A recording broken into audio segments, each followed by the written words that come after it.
Astro Pro.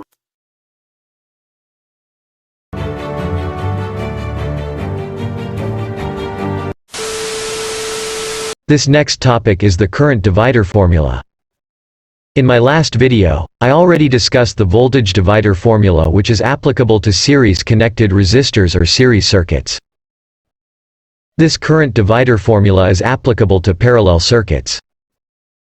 And by the way, don't forget to like, share and subscribe for more videos. Okay, we have this parallel circuit consisting of one current source and three parallel resistors. The formula of the current in each branch can be derived using this. I1 is equal to VR1 divided by R1. VR1 can be solved by I sub t times R sub t, since V sub t is equal to VR1 because it is parallel. So I1 is equal to I sub t times R sub t divided by R1. For I2 it is equal to VR2 divided by R2. I2 is equal to I sub t times R sub t divided by R2. And for I3 it is equal to I sub t times R sub t divided by R3. We go now to the examples using the circuit given with the following details. I sub t is 15 amperes. R1 is 5 ohms. R2 is 3 ohms. And R3 is 2 ohms.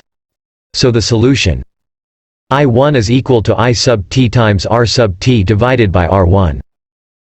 Substituting the given values. I sub 1 is equal to 15 times the equivalent resistance of 5, 3 and 2 ohms resistors in parallel divided by 5. That will result in 2.9 amperes. The equivalent resistance of the three parallel resistors is equal to 0.97 ohm or 30/31 ohm. For I2, it is equal to I sub t times R sub t divided by R2. Using the values. I2 15 times the equivalent resistance divided by 3. Which is equal to 4.84 amperes. And lastly for I3, it is equal to I sub t times R sub t divided by R3. I3 is equal to 15 times the equivalent resistance divided by 2. That will result in 7.26 amperes.